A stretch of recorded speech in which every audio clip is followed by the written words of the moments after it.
Les régionales, les départementales, mais là ça va être question de régionales, les 13 et 20 juin. On va parler politique, on va parler avec Jean-Yves Payette de Lutte ouvrière, on va parler de voir un petit peu quel est son projet. On en parle dans Causement Réunionnais.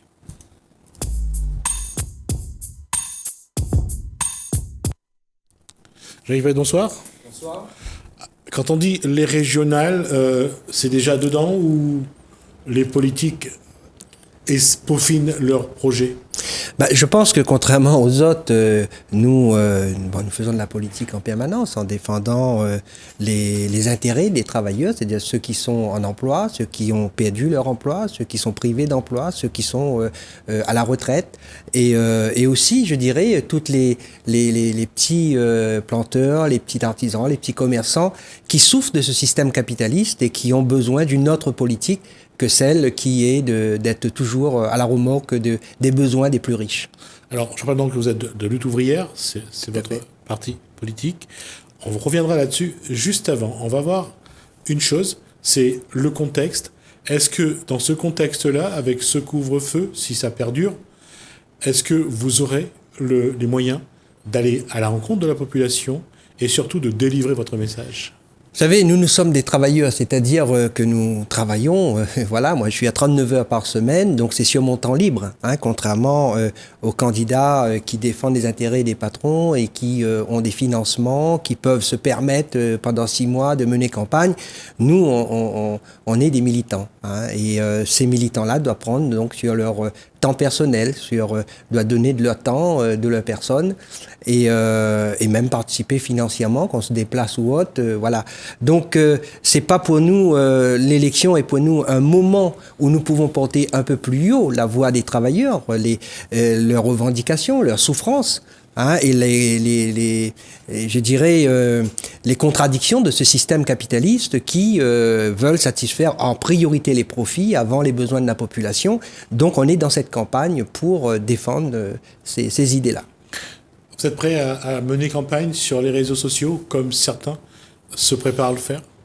Écoutez, on utilisera tous les moyens qu'on a à notre possession. Ça peut être les réseaux sociaux, mais c'est vrai que nous, on préfère le contact direct. Mais oui, pour pouvoir populariser nos idées, on utilisera tous les moyens, mais on utilisera ce qui coûte le moins cher possible parce qu'on n'a pas de gros budget comme les autres, quoi. Voilà. Et une question, l'état d'esprit des citoyens, l'état d'esprit de ceux qui vont voter, des électeurs. Est-ce que vous avez déjà commencé à aller sur le terrain, voir un petit peu dans quel état d'esprit ils sont? Disons que nous, on est sur le terrain en permanence. Donc, c'est sûr que les travailleurs aujourd'hui ont le moral, je dirais, assez bas, avec les licenciements, avec les répressions, avec les pressions qui montent dans les entreprises pour faire augmenter les cadences, pour faire des plans de licenciement. Toute cette situation, bien sûr, crée un stress. La trahison de la gauche dans le passé fait que les travailleurs sont déboussolés. Beaucoup sont aujourd'hui sans perspective politique pour leur classe sociale.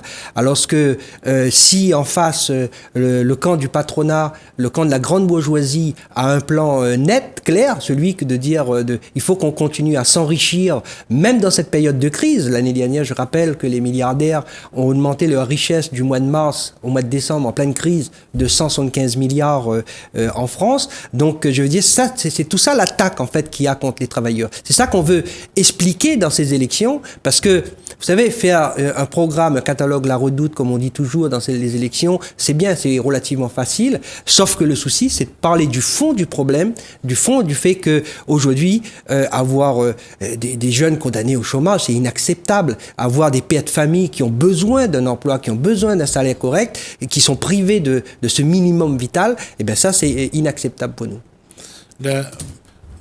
Pourquoi je pose la question, c'est parce que est-ce que aujourd'hui les électeurs, est-ce que les citoyens réunionnais ont envie d'entendre, de par bien sûr les différentes politiques mises en place ou pas mises en place, le contexte Covid, est-ce que le citoyen aujourd'hui est disponible à écouter un discours politique? Je pense qu'il faut l'inverse, ce serait grave. Enfin, je veux dire, si les travailleurs ne se réveillent pas, si les travailleurs baissent les bras, s'ils repartent pas vers la lutte collective, s'ils se remettent pas à penser une politique pour leur classe sociale, quelque part, c'est mort d'avance. Nous, on mise sur le fait que oui, il y aura un jour ou l'autre un réveil des consciences pour pouvoir changer cette société. C'est là-dessus que nous on mise et c'est pour ça qu'on milite, qu'on donne notre énergie pour dire aux travailleurs, la solution est quand même dans nos mains. On va peut-être en discuter tout à l'heure du contexte, notamment Covid, etc. Mais aujourd'hui, le système capitaliste, il peut pas satisfaire les besoins, même en vaccin, non pas parce qu'il n'y a pas les capacités de production, le nombre de personnes, je dirais, de techniciens de labo, de chercheurs, etc. suffisant, mais uniquement parce que le but, c'est de faire du profit et non pas satisfaire les besoins de la population, même en matière de vaccin, alors que ça devient de plus en plus urgent. Comment, dans ce cas, comment vous faites jusqu'à maintenant et comment vous allez faire aussi désormais pour, ce que vous avez dit tout à l'heure, réveiller les consciences? Parce que vous attendez un réveil des consciences. Vous savez, le réveil des consciences se font bien sûr à travers des militants qui discutent autour d'eux, etc. Mais le réveil de conscience, à un moment donné, quand il intervient, il peut surprendre tout le monde.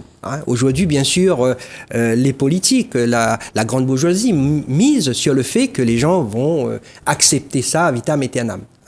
Nous, on pense que, au contraire, ça devient même si ça devient aujourd'hui de plus en plus évident que ce système, il faut le changer, mais il faut aussi qu'il y ait des gens qui le disent. Il faut qu'à travers les élections, on n'ait pas un objectif en disant voilà, il faut absolument qu'on ait des voix, mais que justement qu'on met des graines dans la tête des travailleurs, de tous ceux qui souffrent, pour dire on n'est pas dans une situation de désespérer.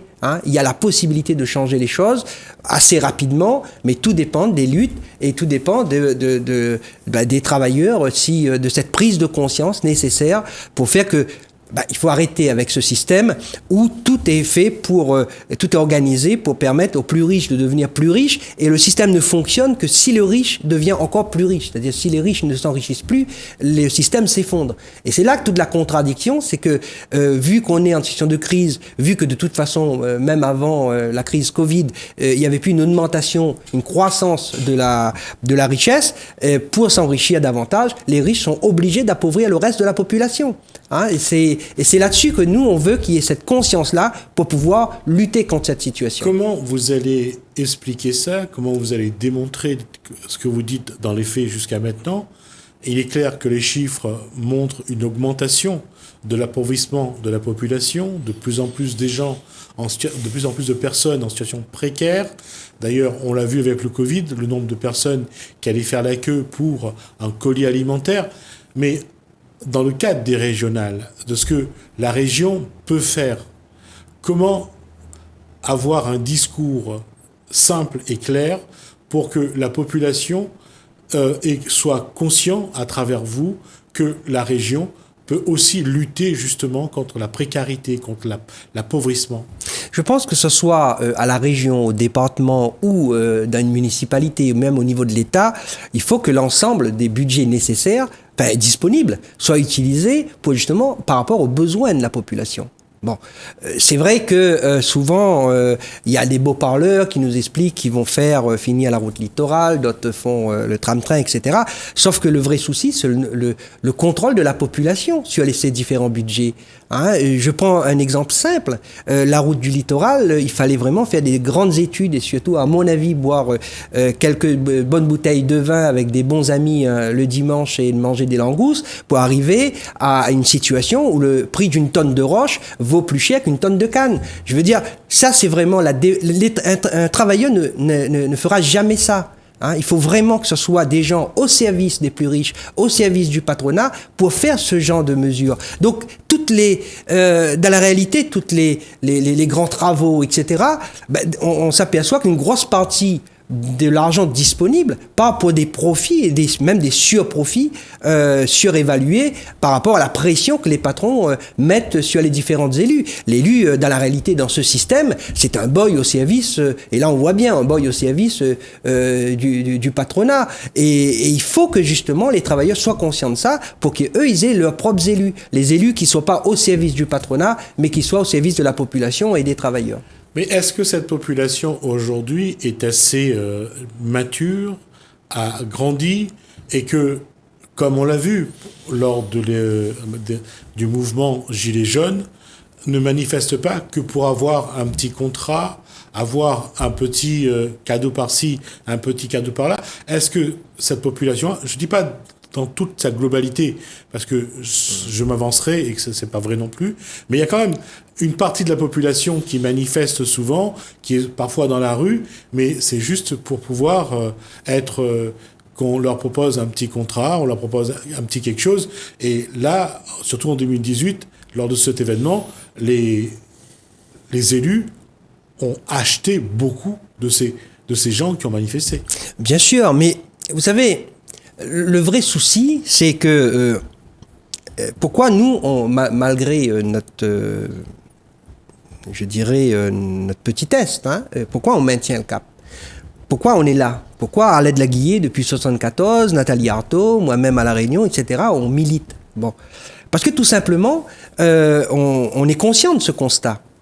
Mais, vous savez, l'histoire nous démontre que ces mêmes gens qui aujourd'hui ne savent plus trop quoi faire, disent bon bah écoute, entre un candidat qui nous dit qu'il faut changer, qu'il faut faire un effort collectif peut-être trop important d'un point de vue, je dirais, psychologique, pour pouvoir dire on passe le cap à une autre société et qu'on préfère avoir un petit morceau là tout de suite, bien sûr les gens se trompent. Hein, mais à un moment donné, il va y avoir une fracture.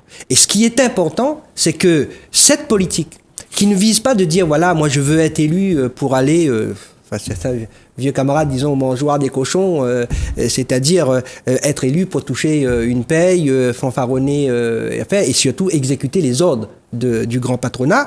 Je pense qu'à un moment donné, les travailleurs, les classes populaires doivent prendre conscience qu'ils ont la solution.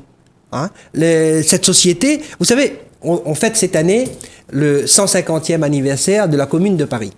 Bon, pour faire oublier justement qu'on pouvait vivre dans une autre société, on a massacré 20, 30 000 personnes, 40 000 personnes, on a déporté des milliers de personnes, etc., pour faire oublier justement qu'on pouvait vivre sans les capitalistes, que la société peut être gérée par les plus pauvres, peut être gérée et mieux que le font les capitalistes.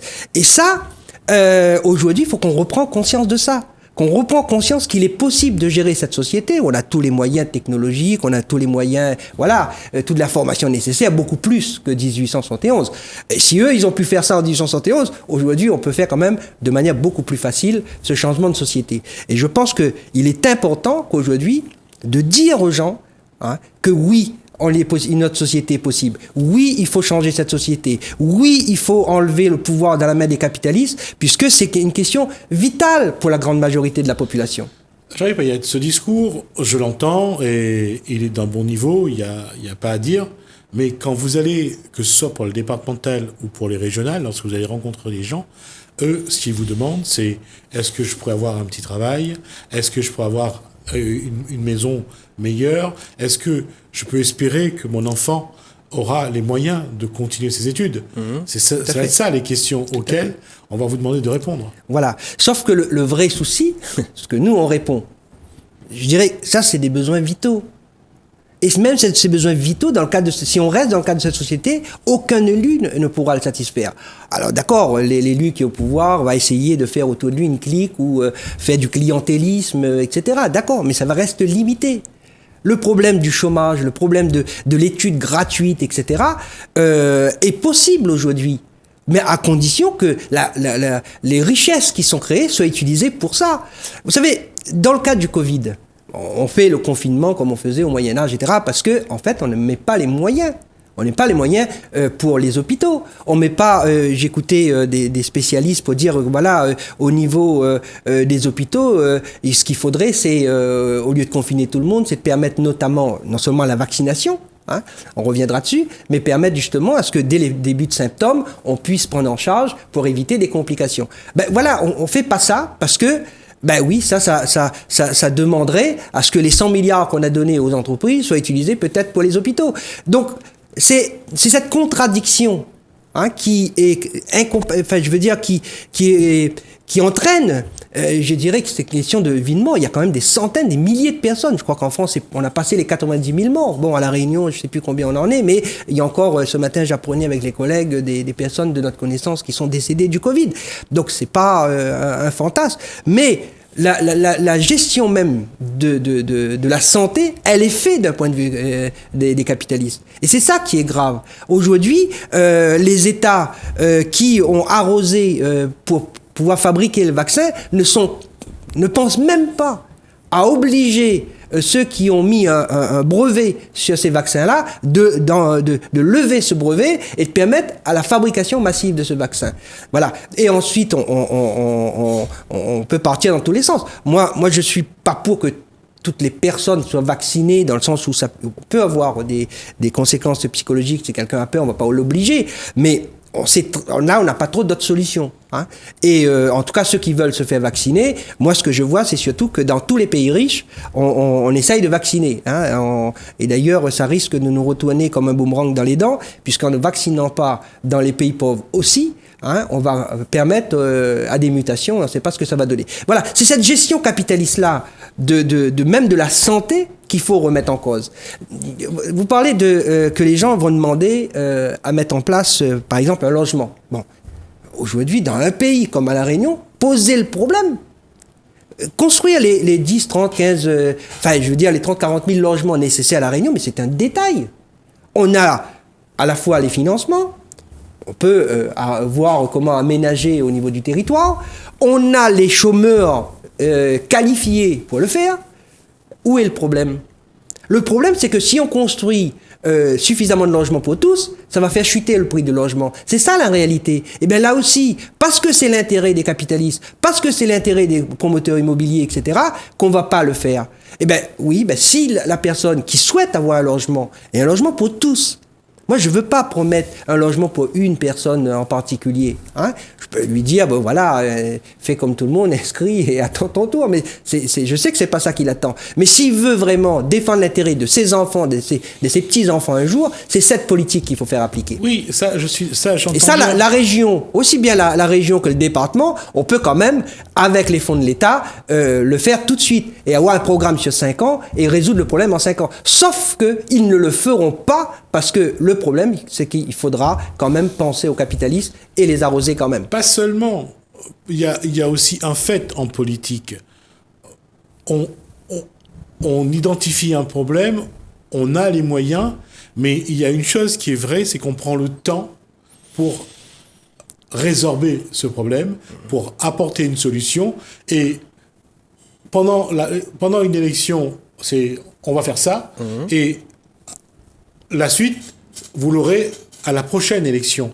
On fait durer le plaisir, on entretient la misère, on entretient la précarité, ça justifie la présence des politiques, ça légitime la politique et les politiques.